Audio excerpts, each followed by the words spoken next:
Oke, sebelumnya assalamualaikum warahmatullahi wabarakatuh. Perkenalkan, nama saya Muhammad Handika dari Prodi Psikologi Islam Universitas Islam Negeri Salatiga. Saya akan membuat video mengenai keabnormalitasan dalam masyarakat atau dalam lingkungan sekitar saya guna memenuhi tugas ujian tengah semester mata kuliah psikologi klinis yang diambil oleh Bapak Hani. Oke, jadi kita mulai dari identifikasi dulu. Bagaimana identifikasinya? Jadi di tempat saya itu ada seorang yang berinisial SS.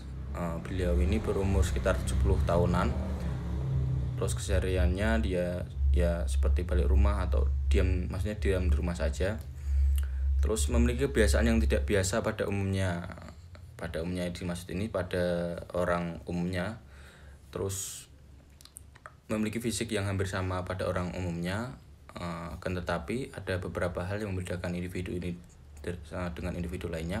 Salah satunya itu kebiasaan yang saya anggap menyimpang dari individu lainnya. Kenapa menyimpang?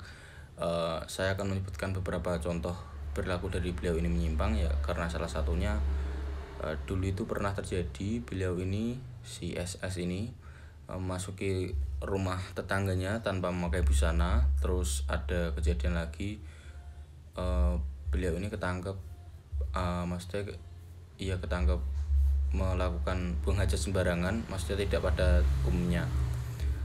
Lalu pada dasarnya beliau ini selain memiliki perilaku yang menyimpang tadi, akan tetapi beliau ini masih memiliki fisik yang kuat, yang pada kebiasaan selain itu setiap harinya itu beliau si SS ini jalan kaki dia sepanjang sekitar 2 kilo atau sampai 3 kilo untuk ke rumah anaknya guna memenuhi kebutuhan makan. Oke, terus kita mencoba analisis ya dari kebiasaan beliau. Secara psikologis, dalam pandangan klinis hal tersebut ada indikasi adanya kelainan psikosis. Psikosis ini yaitu gangguan jiwa yang meliputi keseluruhan kepribadian sehingga penderita tidak bisa menyesuaikan diri dalam norma hidup yang wajar dan berlaku untuk umum.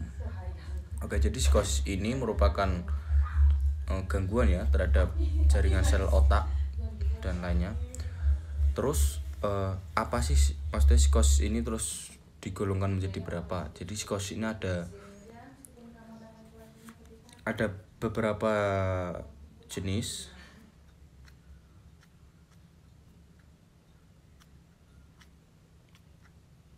Yaitu dibagi menjadi dua, menjadi psikosis organik dan juga psikosis fungsional. Apa itu psikosis organik? Merupakan penyakit jiwa disebabkan oleh faktor-faktor fisik, atau organik yaitu pada fungsi jaringan otak, sehingga penderita mengalami inkompeten secara sosial, tidak mampu bertanggung jawab dan gagal dalam menyelesaikan diri terhadap realitas. Oke, jadi ini kasusnya hampir mirip seperti inisial SS tadi. Beliau ini masih memiliki kesadaran dalam kehidupan nyatanya, akan tapi juga kehilangan maksudnya tata cara hidup dalam bersosial.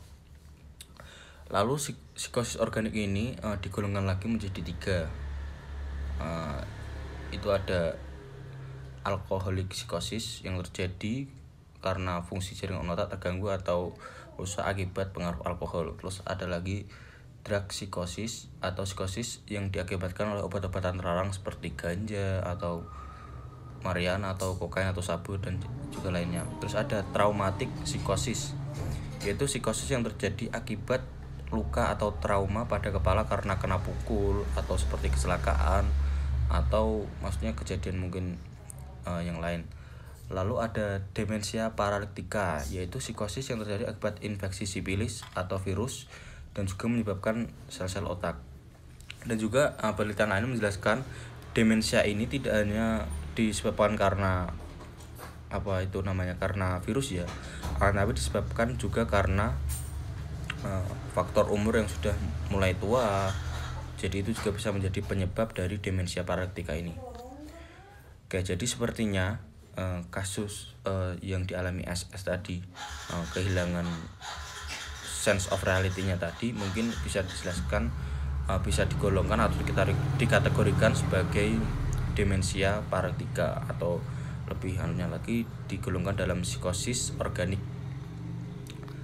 Lalu muncul pertanyaan pasti, terus bagaimana cara mengobati atau cara menyembuhkan, apakah bisa sembuh? Untuk psikosis organik ini memang memiliki waktu untuk menyembuhkannya karena tidak sembarang orang bisa menanganinya ya. Karena ini bersifatnya hampir permanen dan juga masuk ke jaringan otak, jadi memang agak sulit untuk menyembuhkan dari gangguan kejiwaan psikosis organik tadi.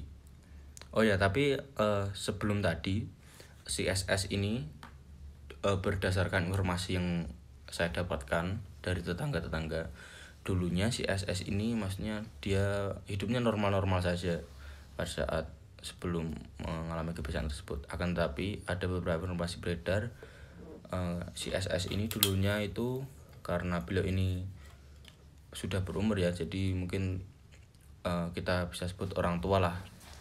Dulu itu diceritakan beliau ini pernah menimba ilmu kepada seorang guru, lalu kemungkinan setelah menimba ilmu ini ada beberapa indikasi-indikasi beliau ini CSS tadi mengalami seperti kebiasaan-kebiasaan buruk tadi. Entah mungkin karena ilmu yang didapatkannya itu terlalu banyak atau bisa menyebabkan stres atau yang lain gimana, maksudnya informasi tersebut juga kurang valid. Jadi kemungkinan saya mendeskripsikannya ya dikarenakan umur beliau yang sudah tidak kompeten untuk menerima berbagai informasi tersebut ya, karena umur di senjang seperti itu. Jadi mungkin bisa menjadikan penyebab gangguan-gangguan yang dialami beliau seperti kebiasaan-kebiasaan abnormal tadi. Dalam psikosis organik itu juga dijelaskan menurut W.M. Maramis, orang awam itu biasanya menyebutnya sebagai orang gila. Kalau dalam istilah Jawanya itu wong edan.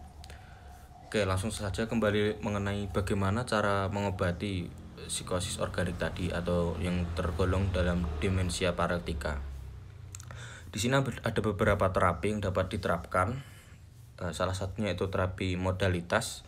Terapi modalitas bertujuan agar pola perilaku atau kepribadian seperti keterampilan coping, gaya komunikasi, dan tingkat harga diri bertahap dapat berkembang. Mengingat juga bahwa klien atau pasien dengan gangguan jiwa membutuhkan pengawasan yang ketat dan lingkungan yang suportif yang aman. Lingkungan yang suportif yang aman itu maksudnya lingkungan yang mendukung beliau untuk sembuh, entah dari keluarganya atau tetangganya atau maksudnya juga warga-warga sekitar tersebut. Lalu ada terapi somatik. Terapi somatik ini diberikan pada pasien dengan tujuan merubah perilaku yang maladaptif menjadi perilaku yang adaptif dengan tindakan dalam bentuk perlakuan fisik. Terapi somatik ini telah banyak dilakukan pada klien dengan gangguan jiwa. Oke, mungkin terapi ini juga cukup relevan untuk digunakan terhadap CSS tadi, karena terapi ini juga banyak dilakukan pada klien-klien gangguan jiwa seperti di RSJ atau di lainnya. Jadi mungkin lebih relevan lagi.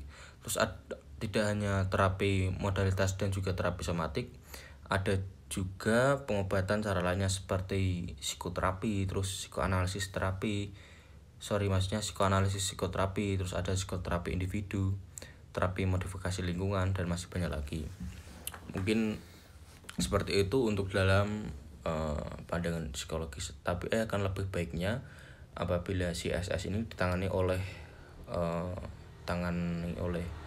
tentu yang maksudnya berkomentar dalam hal gangguan jiwa seperti psikolog atau profesional kejiwaan seperti lainnya.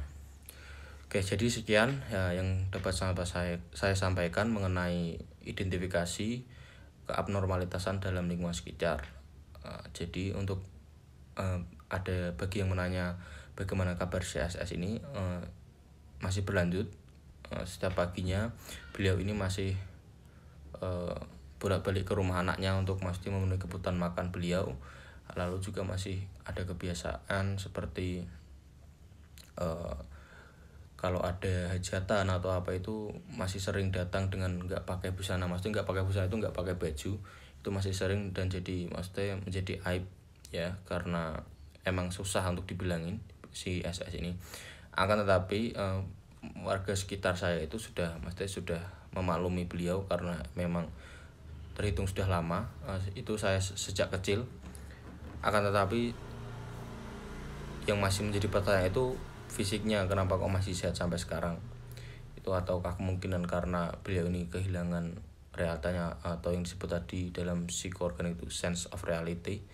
Jadi ada kehidupan lain, atau mungkin dalam teori Sigmund Freud itu beliau ini memiliki alam bawah sadar yang gimana itu mungkin sulit untuk saya jelaskan.